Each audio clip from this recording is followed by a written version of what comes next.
আসসালামু আলাইকুম সবাইকে। আশা করছি সবাই ভালো আছেন, সুস্থ আছেন। আল্লাহর রহমতে আমিও ভালো আছি।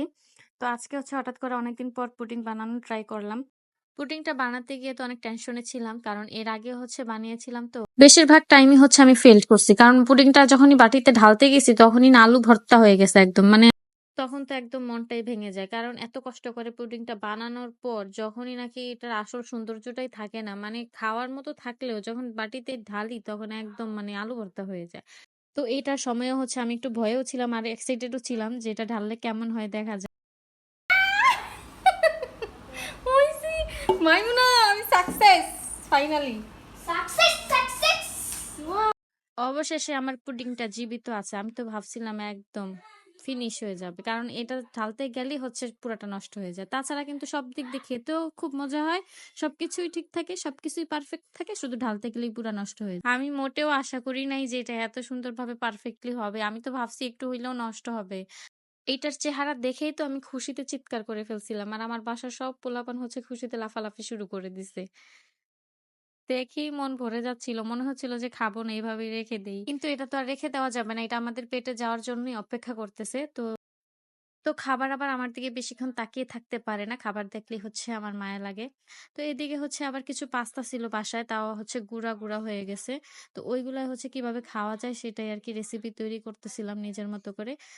আর সন্ধ্যা হলেই তো পেট এমনিতেও চুচু করতে থাকে যে কি খাবো, কি খাবো করতে থাকে। তো আমি আবার খুঁজতে, খুঁজতে দেখি যে বাসায় কতগুলো পাস্তা আছে। তো ওইগুলাই রান্না করে খাওয়ার জন্য আমি ফ্রিজে দেখতেছিলাম কোনো সবজি বা চিকেন কিছু পাওয়া যায় কিনা, কিন্তু কিছুই পেলাম না। অল্প একটু চিকেন ছিল ফ্রিজের মধ্যে। তো সেটা দিয়ে আমি পাস্তাটা রান্না করে নিব। আর এখন এর মধ্যে আমি কাঁচা মরিচ কুচি, রসুন কুচি, পেঁয়াজ কুচি আর কয়েকটা শুকনো মরিচ দিয়ে দিব।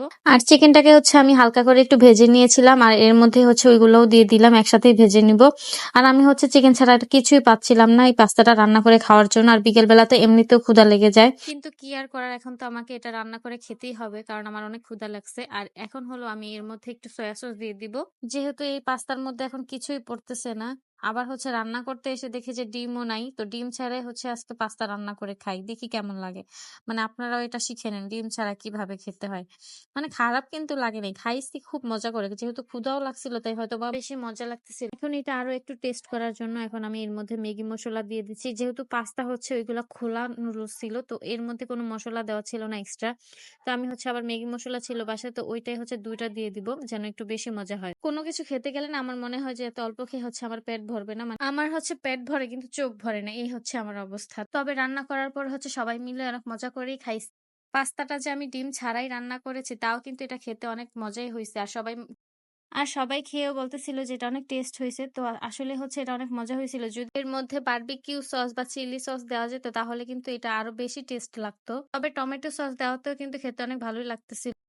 পাস্তাটা দেখতে কেমন লাগছে জানি না, কিন্তু খেতে কিন্তু অসম্ভব টেস্ট হয়েছিল।